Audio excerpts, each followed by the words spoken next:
Toledo, 2019. Bajo un sol que blanqueaba la memoria de las piedras, las máquinas devoraban un edificio del siglo XVI en la antigua judería. Los obreros creían estar demoliendo ruinas, pero en realidad estaban rasgando la piel de la historia. Cuando la pana de acero mordió el suelo del sótano, la tierra no se rompió, suspiró. Un vacío oscuro se abrió bajo sus pies, revelando una cámara que había contenido la respiración durante más de 500 años.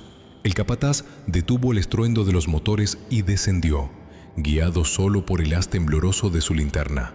Lo que vio le heló la sangre, no por miedo, sino por una reverencia instintiva hacia lo desconocido.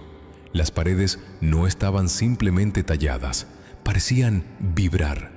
Estaban cubiertas de espirales y ondas cinceladas en la roca viva, como si alguien hubiera logrado congelar el sonido mismo en la piedra. Y en el centro de aquel útero de silencio, sobre un pedestal de mármol negro que absorbía la luz, descansaba un cofre de madera sellado con cera roja, tan brillante como una herida reciente. Las autoridades llegaron con la noche. Los arqueólogos, con guantes blancos y respiración contenida, abrieron el cofre. Dentro yacía el libro. Sus tapas eran de un cuero oscuro y perturbadoramente suave al tacto, evocando la textura de la piel humana. Las páginas de pergamino, tratadas con alquimias olvidadas, desafiaban la putrefacción del tiempo. Pero era la tinta lo que hipnotizaba, un rojo profundo, visceral, que brillaba húmedo bajo la luz artificial como si acabara de brotar de una vena abierta. El texto era un laberinto de hebreo antiguo, entrelazado con símbolos que parecían notas musicales de una partitura imposible. Esa misma noche, cuando el profesor encargado tradujo las primeras líneas en voz alta, el aire de la sala se volvió denso, eléctrico, y todos los presentes sintieron un escalofrío recorrerles la espina dorsal. Yo, Miriam Bat Salomón de Toledo, no escribo este grimorio con tinta, sino con el eco de mi propia alma. Lo que aquí revelo no es hechicería vulgar, sino la ciencia sagrada del sonido, el secreto que hace vibrar los cimientos del mundo. Si estas palabras han burlado la muerte y el tiempo, es porque el universo exige que sean escuchadas de nuevo. No leas con los ojos, lee con las entrañas. Y recuerda, cada palabra que pronuncias es una semilla que lanzas al abismo. Tiembla antes de elegir lo que plantas. El manuscrito fue confiscado antes del amanecer. Hombres de trajes oscuros y credenciales vagas se lo llevaron, alegando seguridad nacional o patrimonio reservado. Las lenguas afiladas dicen que ahora duerme en los archivos blindados del Vaticano, en esas estanterías donde la Iglesia sepulta lo que teme. Otros juran que un coleccionista anónimo pagó con su propia alma para poseerlo. Pero la verdad es agua. Siempre encuentra una grieta por donde escapar. Antes de que las sombras se lo llevaran, fotografías apresuradas circularon en red. Fragmentos traducidos empezaron a brotar en foros ocultos, susurrados entre investigadores y buscadores de lo prohibido. La verdad que el poder intentó silenciar se convirtió en un rumor a gritos. Esta es la crónica que guardaba ese grimorio. La historia de una mujer que descubrió que la voz humana no es solo aire, sino una llave capaz de sanar lo que la medicina da por perdido. Una mujer perseguida, no por servir a la oscuridad, sino por traer una luz que los dueños del dogma no podían controlar. Este es el grimorio perdido de la voz. Y ahora, tras 500 años de silencio forzado, vuelve a cantar.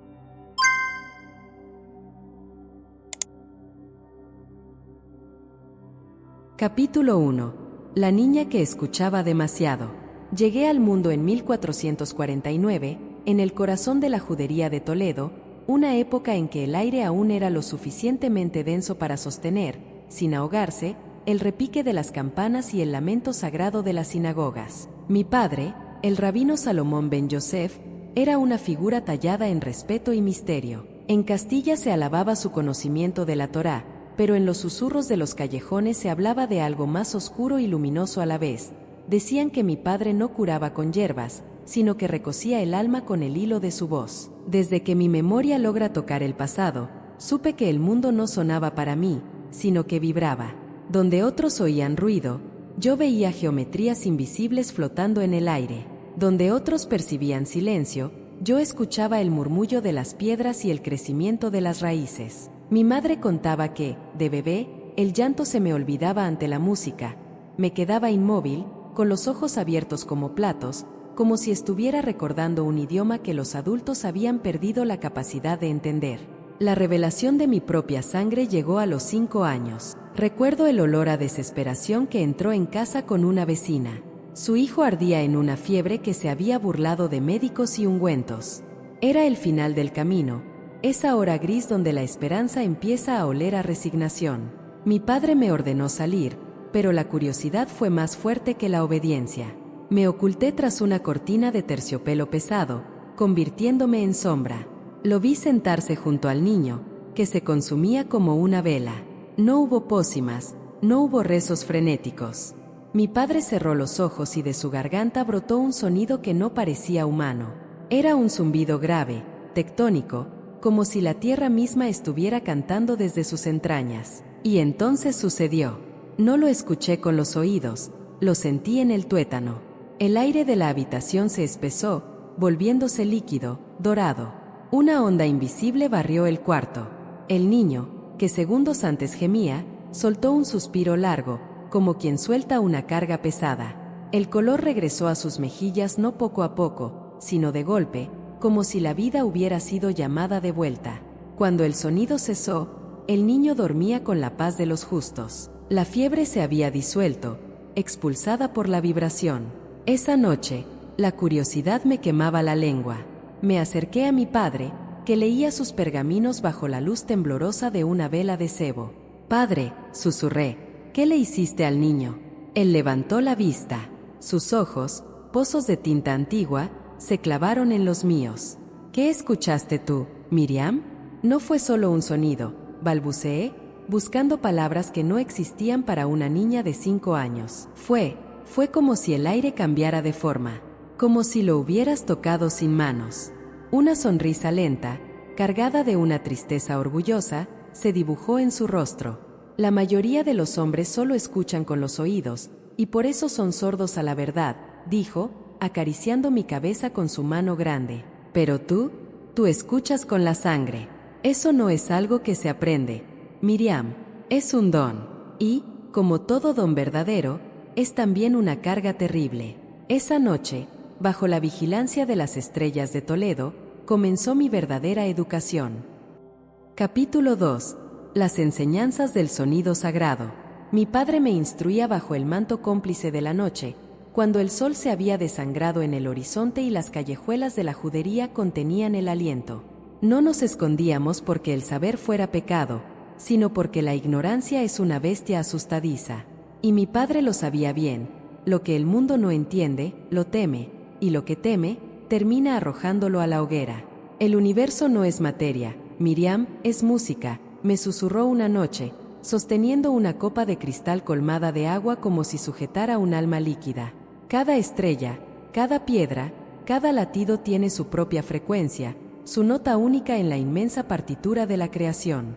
Los constructores de las pirámides lo sabían, levantaban rocas con cánticos. Los sacerdotes del templo de Salomón conocían palabras que no solo nombraban las cosas, sino que las ordenaban. Con un pequeño martillo de plata, golpeó el borde de la copa. El cristal no solo sonó, cantó.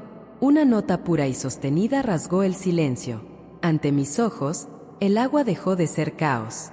La superficie tiritó y comenzó a tejerse a sí misma, formando mandalas perfectos, estrellas de 6 puntas y espirales que giraban con la precisión de un reloj divino.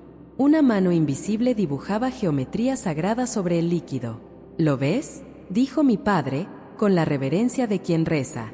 El sonido es el arquitecto de la materia. Y el cuerpo humano, hija mía, es un océano encerrado en piel. Si una simple nota puede ordenar el agua de esta copa, imagina lo que la voz correcta puede hacer con las mareas de un cuerpo enfermo. Los años pasaron entre susurros y revelaciones. Aprendí que la enfermedad es un instrumento desafinado, una distorsión en la melodía del ser. Sanar no era luchar, sino recordar al cuerpo su música original. Me enseñó el mapa de las vocales sagradas, llaves que abrían distintas puertas del espíritu. La A era un sol amaneciendo en el pecho, abriendo el corazón. La E era el puente de la garganta, la verdad dicha. La I era una aguja de luz penetrando el tercer ojo, despertando la mente. La O era la caverna profunda del vientre, donde duermen las emociones. Y la U era la raíz que se hunde en la tierra, conectándonos con el origen. Pero la lección suprema no estaba en la técnica, sino en la sangre. Puedes conocer la frecuencia de cada estrella, me advirtió una noche de luna llena, pero si tu voz no viaja montada en el amor, no eres más que ruido. El sonido es la flecha, pero la intención es el arco. Por eso los charlatanes fracasan, pueden imitar el canto, pero no pueden falsificar el corazón. Practiqué en las sombras. Canté a plantas que giraban sus hojas hacia mi voz como si fuera luz solar. Canté a gatos heridos en los callejones, viendo cómo sus heridas cerraban a un ritmo imposible. Y cuando mi padre juzgó que mi alma estaba madura, me entregó mi primera prueba humana.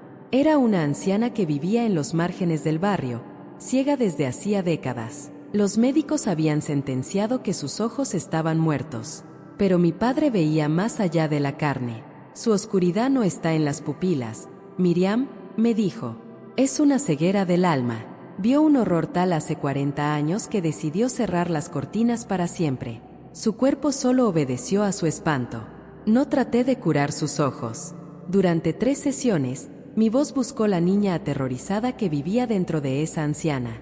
Entoné melodías de consuelo, sonidos que eran abrazos hechos de aire. Al tercer día, la presa se rompió. La mujer lloró lágrimas negras, antiguas, espesas como el alquitrán. Lloró el horror que había guardado bajo llave. A la mañana siguiente, vio sombras. Una semana después, distinguió los colores de las flores. Al mes, sus ojos bebían la luz como si acabaran de nacer. Fue entonces cuando mi padre me miró, y por primera vez, no vi al maestro, sino al colega. Ya no eres mi alumna, Miriam, sentenció con gravedad. Ahora eres una custodia del eco sagrado. Usa este don con prudencia, porque el mundo se está oscureciendo, y va a necesitar desesperadamente la luz que tú guardas en la garganta. Capítulo 3. La voz que despertaba a los muertos. La fama no es una visita amable, es una marea que sube sin preguntar, ahogando la paz de la orilla. Los rumores sobre la hija del rabino que cose las heridas con voz comenzaron a filtrarse por las grietas de Toledo. Primero fueron susurros temerosos en la oscuridad, luego gritos de esperanza a plena luz del día. A mi puerta llegaban judíos, cristianos y los últimos musulmanes que se aferraban a la sombra de sus mezquitas, porque el dolor no tiene patria, y la muerte no pide credenciales. Pero hubo una noche que partió mi historia en dos. La noche que me convirtió en santa para unos y en demonio para otros. Era el invierno de 1472. El frío mordía los huesos de la ciudad cuando Diego de Vargas, un comerciante cristiano de espalda ancha y ojos rotos, aporreó mi puerta. En sus brazos cargaba no a un niño, sino a un bulto de silencio, su hijo de 12 años. Los médicos ya habían guardado sus instrumentos, declarando la derrota, y un sacerdote ya había ungido su frente con el aceite de los que parten. Estaba inmóvil, con los ojos abiertos clavados en la nada, exhalando un aire que ya no parecía de este mundo. Te lo suplico, lloró el padre, cayendo de rodillas, sin importarle que su ropa de seda se manchara en el suelo de una casa judía. Dicen que haces lo imposible. No me importa si eres bruja o santa, ni si tu poder viene del cielo o del abismo. Solo devuélveme a mi hijo. Me acerqué al niño. Lo que sentí me erizó la piel. Su cuerpo estaba allí, tibio aún, pero era una casa vacía. Su esencia, su alma, se había soltado del ancla. Estaba a la deriva, flotando en esa niebla gris que separa la vigilia del sueño eterno. Salga, ordené al padre con una voz que no admitía réplica. Lo que haré no admite testigos. Si fallo, digan que la muerte ganó. Si triunfo, den gracias a la vida. Quedé a solas con el cascarón del niño. Cerré los ojos y busqué en mi propio abismo. No busqué una melodía de consuelo, ni un canto de sanación física. Busqué un garfio. Lo que surgió de mi garganta no fue música, fue un llamado, un sonido agudo, tenso, un hilo de plata pura lanzado con violencia hacia las dimensiones invisibles. Canté con la desesperación de quien lanza una cuerda a un náufrago que se hunde. Mi voz viajó más allá de la habitación, más allá de Toledo, penetrando en la oscuridad donde el niño se perdía. Sentí como mi propia fuerza vital se drenaba, como el frío de la muerte empezaba a trepar por mis propios pies, pero me negué a callar. Y entonces, lo sentí. Un tirón, un peso al otro lado del hilo. Alguien había agarrado la cuerda. Tiré con mi voz, tiré con mi alma. El cuerpo del niño se arqueó sobre la cama con un espasmo violento. Sus pulmones aspiraron el aire con un sonido ronco y brutal, como quien emerge a la superficie tras estar a punto de ahogarse. La niebla se disipó de sus ojos y la conciencia aterrizó de golpe en sus pupilas. Me miró, aturdido, con la expresión de quien ha visto cosas que no tienen nombre. Había una luz, susurró con voz rasposa, una luz cálida que me llamaba, pero escuché tu voz, era como una cuerda atada a mi cintura, y me trajo de vuelta. Cuando Diego de Vargas entró y vio a su hijo sentado, el hombre fuerte se derrumbó como un castillo de naipes. No sé a qué Dios le rezó en ese momento, o si el agradecimiento es la única religión verdadera. La noticia corrió como pólvora sobre hierba seca. La judía ha robado un alma a la muerte, decían. La leyenda creció, pero el fuego de la fama ilumina tanto como quema. Y en las sombras de Toledo, oídos que vestían de negro y odio empezaron a prestar atención. Capítulo 4. El sonido del silencio. Fue mi padre quien olió el humo antes de que encendieran el fuego. Una noche, mientras descifrábamos pergaminos antiguos, su rostro se apagó como una vela soplada por el viento. Hay ojos en la sombra, Miriam, susurró, y su voz pesaba más que la piedra. La Inquisición ha empezado a pronunciar tu nombre. La palabra cayó entre nosotros como un cadáver sobre la mesa. En la Toledo de los Reyes Católicos, la pureza de sangre era una navaja afilada, y una judía que obraba milagros era el cuello perfecto para probar su filo. Mi padre, con la urgencia del miedo, me ofreció rutas de escape: Portugal, el norte de África, lugares donde el sol no quemara tanto. No, le corté con una firmeza que nació de mis entrañas. No voy a huir. Si el cielo puso este incendio en mi garganta, no fue para que lo escondiera bajo la arena de tierras extrañas. Él suspiró, derrotado por mi terquedad, que era el espejo de la suya. Eres hija de tu madre, dijo, apretando mi mano. Pero prométeme prudencia. No dejes que la ignorancia de los hombres apague una luz que les queda grande. Prometí, aunque ambos sabíamos que las promesas son escudos de papel contra el acero de la iglesia. Sin embargo, la cautela se volvió mi sombra. Mis sesiones se volvieron nocturnas, nómadas.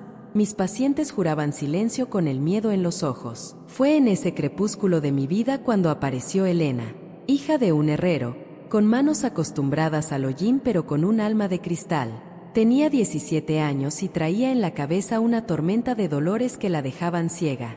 Los médicos la habían desahuciado, pero al tocarla con mi oído interno, no escuché enfermedad.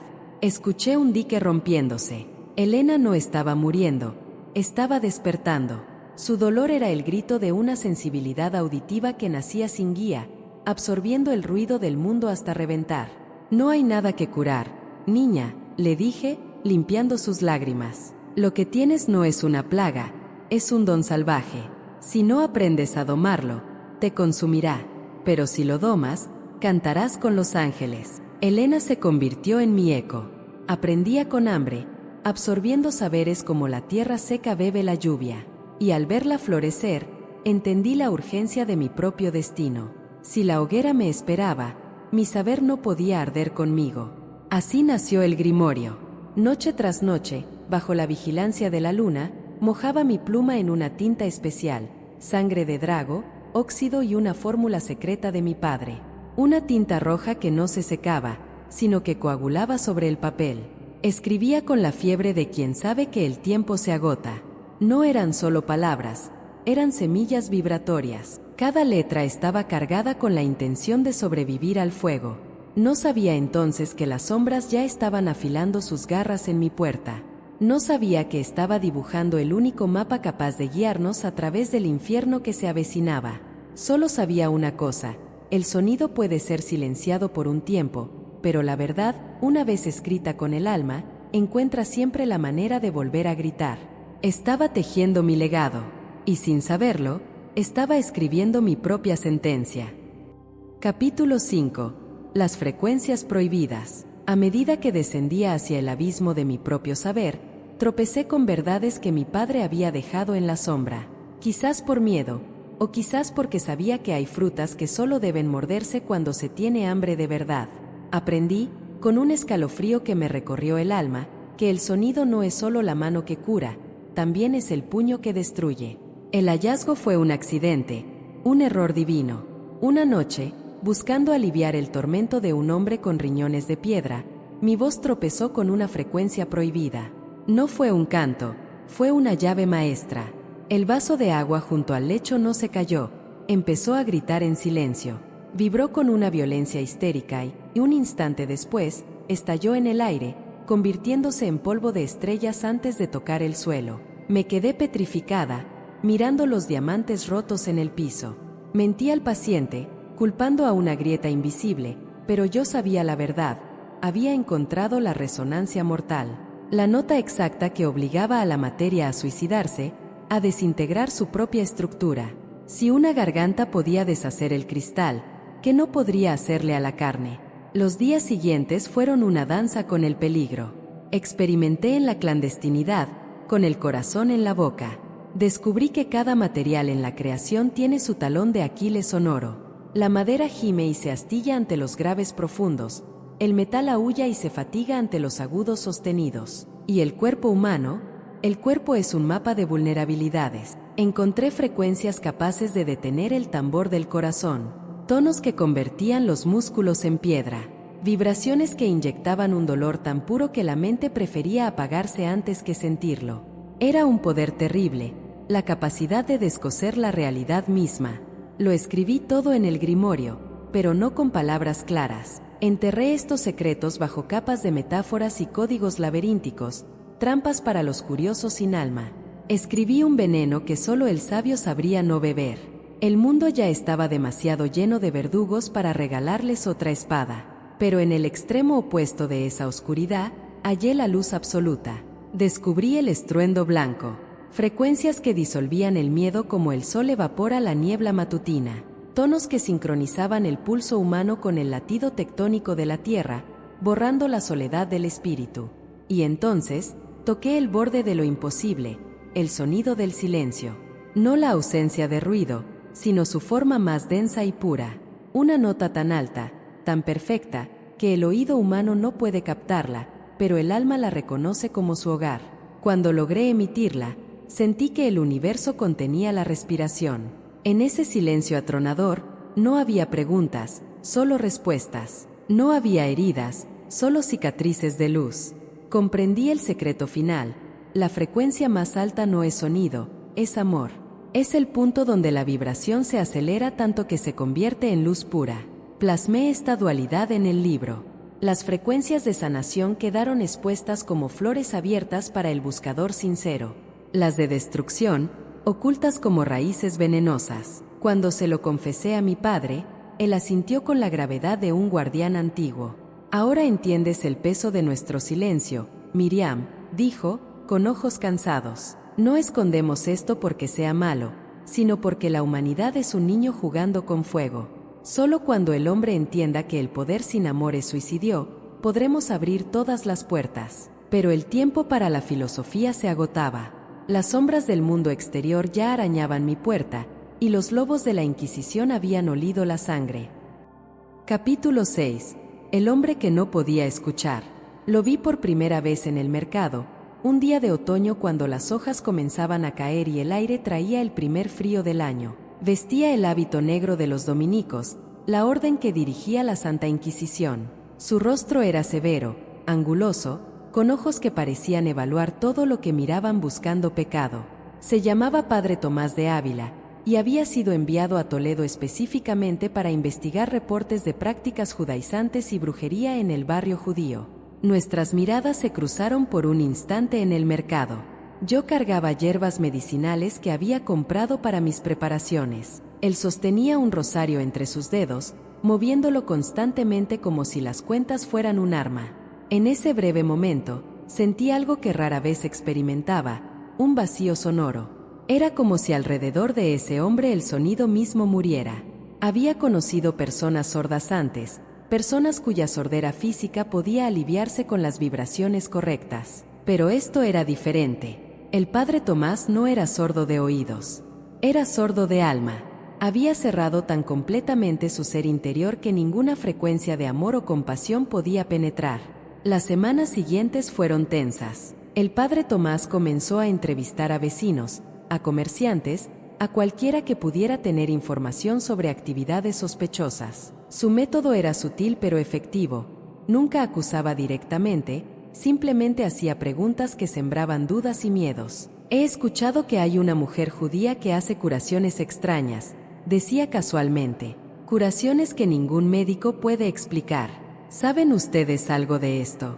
La mayoría negaba conocerme, por miedo, pero algunos, aquellos que me guardaban rencor por razones que nunca supe, comenzaron a hablar. Un día, el padre Tomás vino a mi puerta. Mi corazón se aceleró cuando escuché los golpes, pero abrí con la mayor calma que pude reunir. Él estaba allí, flanqueado por 2 guardias, con esa mirada evaluadora que parecía querer penetrar hasta mis pensamientos más secretos. Miriam Bat Salomón, dijo, no como pregunta sino como acusación. Se dicen muchas cosas sobre ti en esta ciudad. La gente siempre habla, padre, respondí manteniendo mi voz serena. Es su pasatiempo favorito. Se dice que haces milagros, que curas enfermos con cantos y rituales paganos, que incluso has devuelto a un niño de las puertas de la muerte. Sus ojos se entrecerraron. Tales poderes no vienen de Dios. Al menos, no del Dios verdadero. Solo soy una mujer que conoce algunas hierbas y oraciones antiguas. Mentí. Nada que la Iglesia no haya permitido durante siglos. Las oraciones de los judíos no son las oraciones de la Iglesia. Dio un paso hacia adelante, invadiendo mi espacio. Pude oler el incienso en su ropa, mezclado con algo más oscuro, algo que olía a cenizas y miedo ajeno. Te estaré observando, Miriam, a ti y a todos los de tu clase. Y cuando encuentre la prueba que busco, ni tus cantos ni tus hierbas podrán salvarte. Entonces observa bien, padre, respondí sin apartar la mirada, porque lo único que encontrarás es una mujer que alivia el sufrimiento de otros. Si eso es un crimen, entonces este mundo está más enfermo de lo que pensaba. Sus ojos se entrecerraron ante mi atrevimiento. No estaba acostumbrado a que le respondieran, mucho menos una mujer judía. Por un momento creí que ordenaría mi arresto allí mismo, pero se contuvo, quizás porque aún no tenía pruebas suficientes, quizás porque quería saborear la casa un poco más. Se fue sin esperar respuesta, pero sus palabras quedaron flotando en el aire como un veneno lento. Esa noche, mientras escribía en el grimorio, mis manos temblaban, no de miedo por mí misma, sino por todos aquellos que dependían de mis sanaciones. Si me arrestaban, ¿quién cuidaría de ellos? ¿Quién cantaría las frecuencias que aliviaban sus dolores? Elena vino a verme más tarde, con el rostro pálido de preocupación. He escuchado que el inquisidor te visitó, dijo. Debes huir, maestra. Portugal, el norte de África, cualquier lugar lejos de aquí. No puedo abandonar a mi padre, respondí. Está cada vez más débil. Un viaje largo lo mataría. Entonces esconde el grimorio al menos. Si lo encuentran, será tu sentencia de muerte. Miré el libro que contenía toda mi vida, todo mi conocimiento, todo lo que podía ofrecer al mundo. Elena tenía razón. No podía arriesgarlo. Esa noche, cavamos juntas un escondite debajo del suelo de la habitación más secreta de mi casa. Allí deposité el grimorio, envuelto en seda y sellado con cera. Si algo me sucedía, Elena sabría dónde encontrarlo. Y si algo le sucedía a ella, al menos el libro estaría protegido, esperando a quien algún día lo descubriera. No sabía que esa espera duraría 500 años. Capítulo 7. El último canto de mi padre. El invierno de 1478 fue el más cruel que recuerdo. No solo por el frío que se colaba por cada grieta de las casas del barrio judío, sino por la oscuridad que se cernía sobre todos nosotros. Los decretos contra los judíos se habían endurecido. Cada semana había nuevas restricciones, nuevas humillaciones, nuevos miedos. Mi padre, el rabino Salomón, había envejecido rápidamente en los últimos meses. La presión constante, el miedo por mi seguridad, el dolor de ver a su comunidad sufrir, todo eso había cobrado su precio. Su voz, que una vez había resonado con el poder de generaciones de conocimiento, ahora era apenas un susurro. Una noche de febrero, mientras la nieve caía silenciosa sobre Toledo, me llamó a su lado. Estaba en cama, demasiado débil para levantarse, pero sus ojos aún brillaban con la sabiduría de siempre. Miriam, hija mía, dijo tomando mi mano, mi tiempo en este mundo está llegando a su fin. Puedo sentir como la melodía de mi vida se acerca a su nota final. No digas eso, padre, susurré con lágrimas en los ojos. Puedo sanarte. He sanado a tantos. ¿Puedo? No, mi niña. Su sonrisa era serena, sin miedo. Hay algunas melodías que deben terminar para que otras puedan comenzar. Mi partida no es una tragedia, es simplemente una transición. El sonido no muere, solo cambia de forma. Pasamos esa noche hablando de todo y de nada. Me contó historias de su juventud que nunca había escuchado. Me reveló secretos del sonido sagrado que había guardado para este momento final. Y me hizo prometerle 3 cosas. Primero, nunca uses el conocimiento para hacer daño, sin importar cuánto te provoquen. Segundo, siempre enseña a quien tenga el corazón abierto, sin importar su religión o condición. Y tercero, hizo una pausa, sus ojos llenándose de lágrimas. Tercero, vive, sin importar lo que pase, vive. El mundo necesita tu luz, ahora más que nunca. Le prometí las 3 cosas con el corazón roto pero determinado. Cuando el amanecer comenzó a teñir el cielo de rosa y naranja, mi padre me pidió que cantara. Cántame el sonido del silencio, susurró. Quiero que sea lo último que escuche en este mundo. Con la voz quebrada por el llanto, comencé a entonar la frecuencia más pura que conocía, aquella vibración que trasciende el sonido y se convierte en luz. Vi cómo el rostro de mi padre se relajaba, como una paz absoluta se apoderaba de sus facciones. Su respiración se hizo más lenta, más suave, hasta que finalmente se detuvo. Pero no hubo silencio. En el momento exacto de su partida, escuché algo que jamás olvidaré. Una nota, clara y perfecta, que surgió de su cuerpo y ascendió hacia el cielo como un pájaro liberado de su jaula. Era su esencia, su alma, convertida en puro sonido, regresando a la gran sinfonía del universo de donde había venido. Lloré durante horas, sosteniendo su mano ya fría, pero incluso en mi dolor más profundo, sentí gratitud. Mi padre había muerto como había vivido, en perfecta armonía con el sonido sagrado. Lo enterramos al día siguiente, en el cementerio judío a las afueras de la ciudad. Solo asistimos unos pocos, aquellos lo suficientemente valientes para asociarse públicamente con nuestra familia en tiempos tan peligrosos. Elena estuvo a mi lado todo el tiempo, sosteniéndome cuando mis piernas amenazaban con fallar. Pero entre las sombras de los cipreses, vi una figura observando. El padre Tomás, con su hábito negro, miraba la ceremonia desde la distancia. No se acercó. No dijo nada, solo observó, como un buitre esperando su momento. Supe entonces que mi tiempo también se estaba acabando. Esa noche, sola en la casa que ahora se sentía vacía sin la presencia de mi padre, hice algo que él me había enseñado años atrás. Canté un lamento, una melodía antigua que los judíos habían cantado durante generaciones para honrar a los muertos. Pero mientras cantaba, transformé el lamento en algo diferente, una celebración de su vida, una gratitud por todo lo que me había dado, una promesa de que su legado viviría a través de mí. La vibración de mi voz llenó la casa vacía, y por un momento, solo por un momento, sentí su presencia junto a mí. No como fantasma ni como ilusión, sino como lo que realmente era, un eco de amor que ninguna muerte podía silenciar. Capítulo 8. La sombra de la cruz. Los meses que siguieron a la muerte de mi padre fueron los más difíciles de mi vida.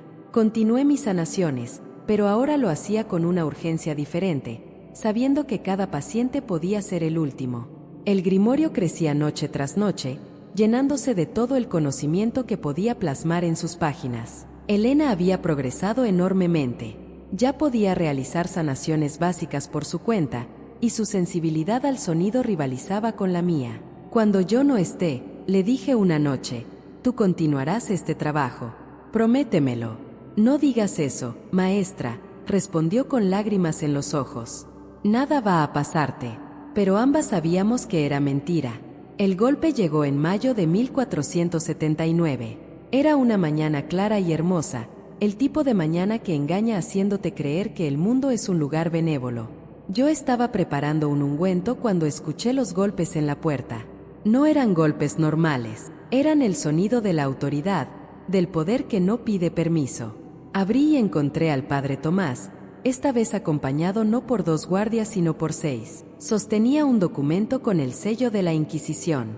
Miriam Bat Salomón anunció con voz que pretendía ser solemne pero no ocultaba su satisfacción. Quedas arrestada bajo sospecha de brujería, pacto con el demonio y prácticas judaizantes contra la fe cristiana. Serás llevada a las celdas del Santo Oficio donde esperarás juicio. No me resistí. Sabía que hacerlo solo empeoraría las cosas, no solo para mí sino para toda la comunidad judía de Toledo. Me dejé poner las cadenas con dignidad, mirando directamente a los ojos del inquisidor. Puedes encadenar mi cuerpo, le dije en voz baja para que solo él escuchara, pero nunca podrás encadenar el sonido. La verdad encuentra siempre su camino de vuelta al mundo. Por un instante, algo cruzó su mirada. ¿Duda? ¿Miedo? No lo sé, pero rápidamente recuperó su compostura de piedra. Mientras me llevaban por las calles del barrio judío, vi rostros asomados a las ventanas. Algunos lloraban, otros apartaban la mirada, demasiado asustados para mostrar simpatía. Y entre la multitud, vi a Elena, con el rostro pálido pero los ojos ardiendo de determinación. Nuestras miradas se encontraron por un segundo. No necesitamos palabras. Ella sabía dónde estaba el grimorio. Ella continuaría mi trabajo.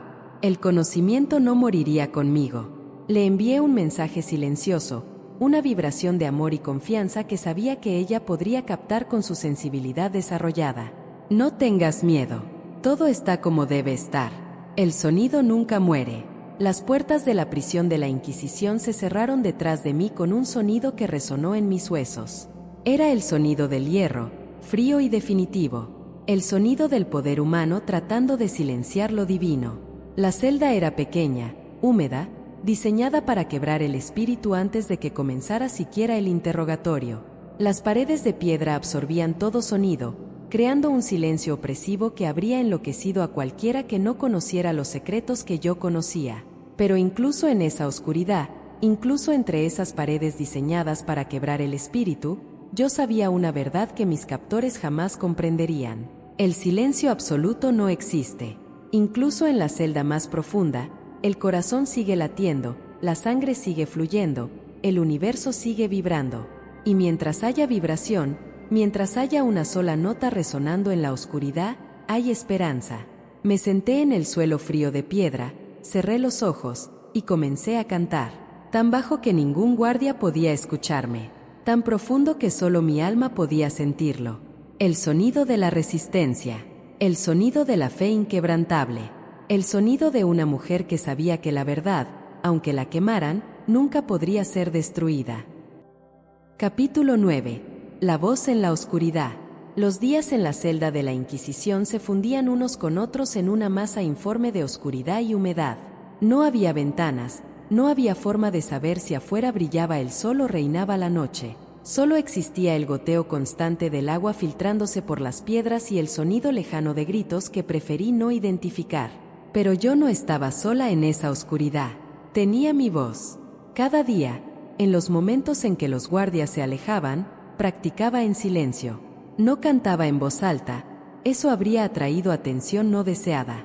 En cambio, entonaba internamente, dejando que las vibraciones recorrieran mi cuerpo sin escapar al aire. Era una técnica que mi padre me había enseñado para momentos de peligro extremo, la sanación silenciosa, el canto que solo el alma puede escuchar. Así mantuve mi cuerpo fuerte a pesar de la comida escasa y podrida que me arrojaban como si fuera un animal. Así mantuve mi mente clara a pesar del aislamiento diseñado para quebrarla, pese a las voces que a veces creía escuchar en la oscuridad. y así mantuve mi espíritu encendido a pesar de todo lo que vendría, recordando cada rostro que había sanado, cada sonrisa que había devuelto, cada vida que había tocado con mi don. El primer interrogatorio llegó al tercer día. Me llevaron a una sala iluminada por antorchas, donde el padre Tomás me esperaba sentado detrás de una mesa de roble. A su lado, un escribano preparaba su pluma para registrar cada palabra, y en las sombras del fondo, vi instrumentos cuyo propósito prefería no imaginar. Miriam Bat Salomón, comenzó el padre Tomás con voz monótona, como si leyera una lista de compras. Se te acusa de brujería, pacto diabólico y prácticas heréticas. ¿Cómo te declaras? Inocente, respondí con voz firme. Soy una sanadora que usa conocimientos transmitidos por generaciones. No hay nada diabólico en aliviar el sufrimiento de otros. ¿Y cómo explicas las curaciones milagrosas que se te atribuyen? ¿La vista de vuelta a ciegos? Niños arrancados de las garras de la muerte. Su voz destilaba sarcasmo. Tales poderes están más allá de cualquier medicina natural. El cuerpo humano tiene capacidades de sanación que la mayoría desconoce, expliqué, sabiendo que mis palabras caerían en oídos sordos pero negándome a mentir. Yo simplemente ayudo a despertar esas capacidades. No hay magia, solo conocimiento antiguo. Conocimiento judío, escupió la palabra como si fuera veneno. Conocimiento de una raza que rechazó al verdadero Mesías y que conspira en las sombras contra la cristiandad.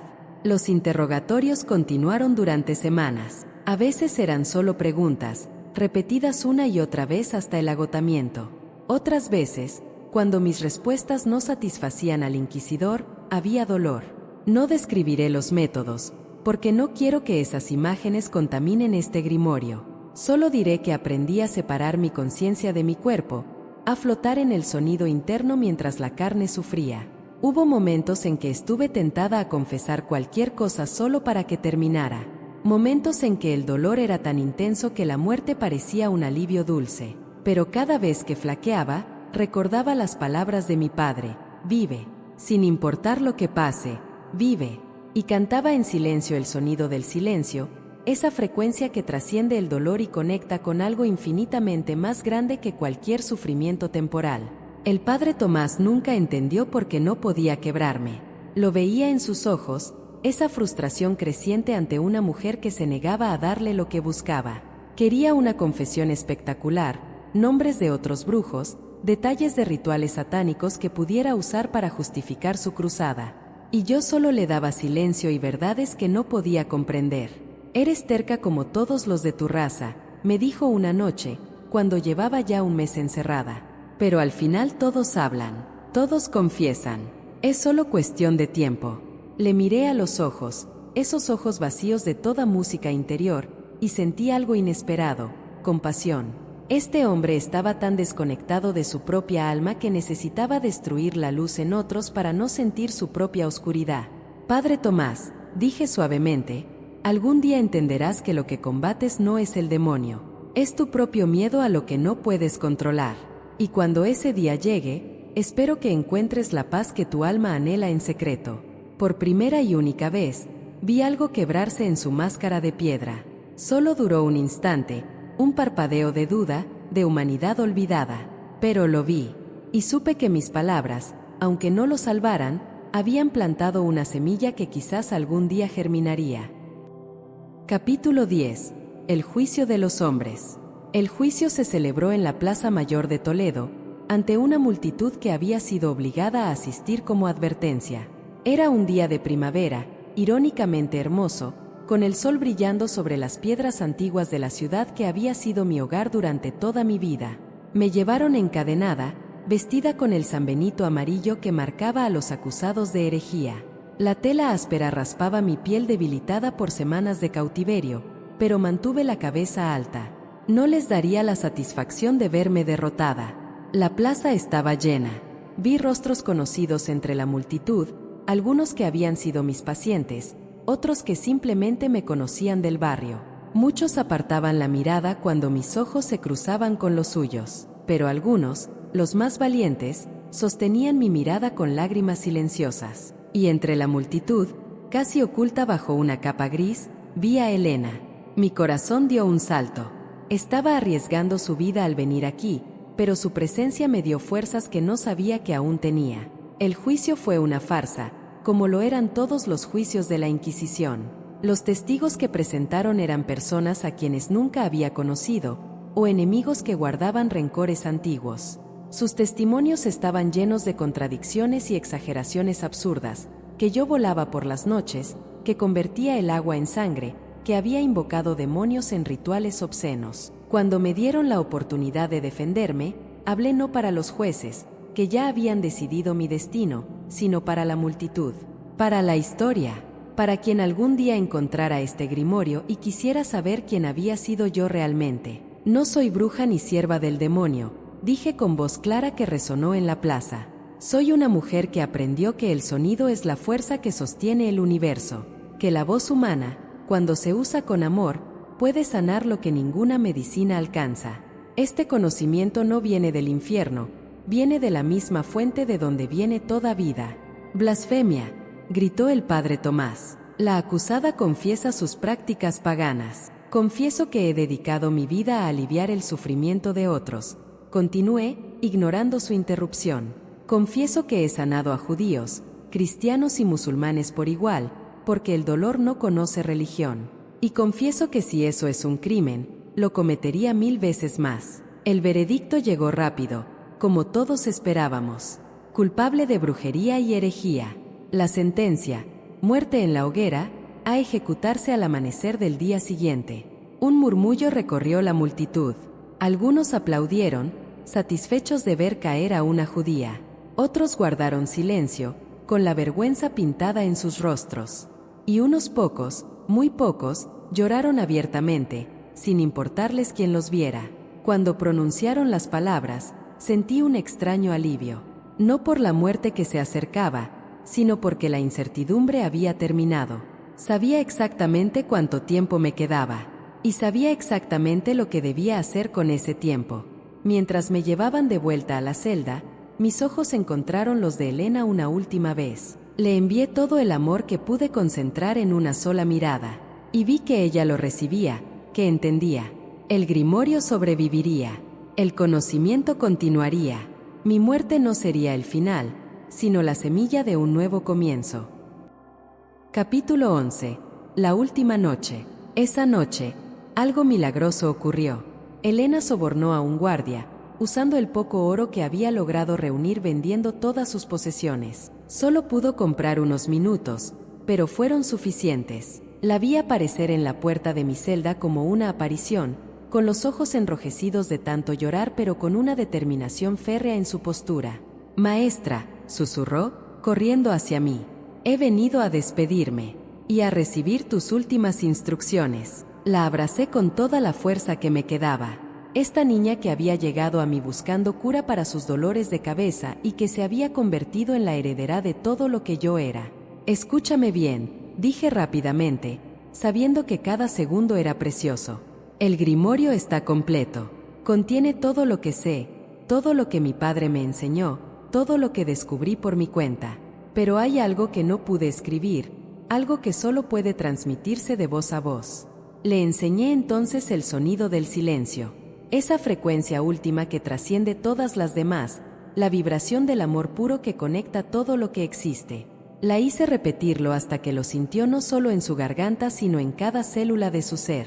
«Este es el verdadero secreto», le dije, «no las técnicas ni las frecuencias específicas. Es esto, el amor es la única fuerza que realmente sana. Todo lo demás son solo herramientas para canalizar esa fuerza. Puedes conocer todos los tonos del universo, pero si tu corazón no está abierto, no sanarás a nadie. Y puedes no conocer ninguna técnica, pero si tu amor es puro, harás milagros. Nunca lo olvides». «No lo olvidaré», prometió entre lágrimas. «Continuaré tu trabajo. Enseñaré a otros. El conocimiento no morirá contigo, maestra. Lo juro por todo lo que me has enseñado. Y una cosa más». Tomé sus manos entre las mías, sintiendo el temblor de su miedo y su determinación entrelazados. «No me llores demasiado. La muerte no es el final que parece. Es solo un cambio de frecuencia, un paso a una octava más alta. Mi cuerpo dejará de vibrar en este plano, pero mi esencia continuará sonando en otros. Y cada vez que cantes el sonido del silencio, estaré ahí contigo. El guardia apareció en la puerta, indicando que el tiempo había terminado. Elena me abrazó una última vez, susurrando promesas y despedidas en mi oído. Y luego se fue, llevándose consigo todo lo que yo había sido y todo lo que aún podía llegar a ser a través de ella. Me quedé sola en la oscuridad, pero ya no me sentía sola. Pasé las horas restantes de mi vida cantando. Canté las melodías que mi padre me había enseñado de niña. Canté las frecuencias de sanación que habían aliviado el sufrimiento de tantos. Canté el lamento por todo lo que dejaba atrás y el canto de gratitud por todo lo que había vivido. Y cuando el amanecer comenzó a filtrarse por las grietas de mi celda, canté el sonido del silencio. Dejé que esa vibración llenara todo mi ser, preparándome para la transición que estaba por venir. No sentí miedo cuando vinieron a buscarme al amanecer. No sentí dolor cuando me ataron al poste en el centro de la plaza, ante la mirada de cientos de personas que habían madrugado para ver morir a una bruja. No sentí rabia cuando el padre Tomás leyó mis crímenes en voz alta, distorsionando cada acto de amor que había realizado en mi vida. Solo sentí paz. Cuando las llamas comenzaron a lamer mis pies, cerré los ojos y comencé a cantar. No en voz alta, donde todos pudieran oírme, sino internamente, en ese espacio sagrado donde el sonido se convierte en luz. Sentí una expansión infinita, como si mi conciencia se liberara de los límites del cuerpo y se fundiera con algo mucho más vasto que cualquier dolor físico. Dicen que algunos en la multitud escucharon música ese día, aunque nadie cantaba. Dicen que una luz extraña envolvió mi cuerpo justo antes del final. Dicen que morí con una sonrisa en el rostro. No sé si esas historias son ciertas. Solo sé lo que yo experimenté. Una liberación, un regreso, una reunión con la gran sinfonía de la que todos venimos y a la que todos regresamos. Mi último pensamiento fue de amor. Por mi padre, que me esperaba al otro lado. Por Elena, que continuaría mi legado. Por todos los que había sanado y por todos los que serían sanados en el futuro gracias al grimorio que dejaba atrás. Y mi último sonido fue una nota de pura luz, ascendiendo hacia el cielo como una ofrenda al universo que me había dado tanto.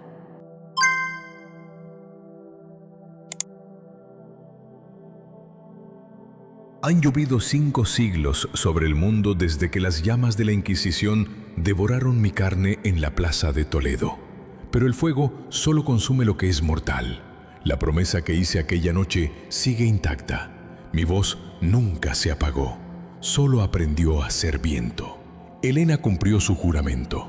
Huyó hacia Portugal con el grimorio cosido a sus ropas, pegado a su piel como una segunda costilla.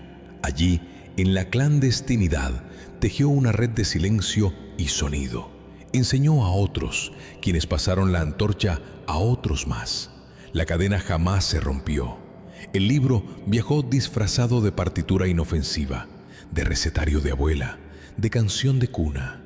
Cruzó océanos, durmió bajo las arenas de África y renació en las selvas de las Américas. Siempre un paso por delante de la hoguera, siempre esperando el momento justo. Si estas palabras están vibrando ahora en tu aire, no hables de casualidad. El azar es la excusa de los ciegos. Este grimorio te ha casado porque tu alma emite una frecuencia que él reconoce. Hay una memoria antigua dormida en tus huesos, una semilla que lleva 500 años esperando la lluvia de este preciso instante para germinar. No te pido fe, la fe puede quebrarse.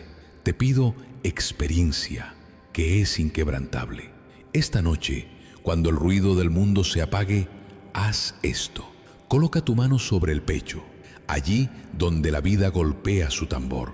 No escuches con los oídos, escucha con la sangre. Siente ese ritmo que te ha acunado desde antes de nacer. Y entonces, con la boca cerrada, deja que un sonido nazca en tu vientre. No busques la nota perfecta, busca la nota honesta. Permite que ese zumbido suba por tu garganta y se derrame hacia el mundo. Hazlo cada día. Verás cómo tu cuerpo se vuelve más ligero, como si soltara lastre. Tu mente se limpiará de la niebla de la preocupación y tu corazón se volverá un puerto abierto, capaz de recibir todas las mareas del amor. Y cuando el dolor te visite, porque te visitará, ya sea en la carne o en el alma, no huyas. Lleva tu atención a la herida y cántale. Deja que la vibración entre allí como un bálsamo, como un beso sonoro, como agua fresca en tierra seca. El cuerpo posee una sabiduría antigua. Sabe beber de esa energía para recomponerse. Esto es solo el umbral. El sonido sagrado es un océano sin fondo y ahora tienes la llave para navegarlo. Graba esto a fuego en tu memoria. El silencio absoluto es un mito. El universo entero es una sinfonía en perpetua expansión y tú eres una nota vital en ella. Tu voz no sirve solo para pedir o nombrar, sirve para crear. Cada palabra que sueltas es un arquitecto invisible que modela la realidad que habitas. Usa con la precisión de un cirujano y la dulzura de una madre. Y cuando la noche oscura del alma caiga sobre ti, cuando la soledad parezca un pozo sin fondo, recuerda, nunca estás solo. Debajo del ruido, debajo del miedo, persiste el latido del cosmos, el canto eterno que sostiene a las estrellas. Escúchalo, únete a él, sé él. Este es el legado de sangre y luz de Miriam Bat Salomón. Este es el grimorio perdido de la voz. Y ahora, por derecho divino, es tuyo. Que tu garganta sea siempre un instrumento de sanación. Que tus palabras sean semillas que florezcan en la oscuridad. Y que la música oculta del universo guíe tus pasos. Porque la voz que canta con amor es ignífuga. No hay fuego, ni tiempo, ni muerte que pueda callarla. Yo fui Miriam Bat Salomón. Mi cuerpo se hizo ceniza hace 500 años, pero mi voz vive ahora en tu garganta.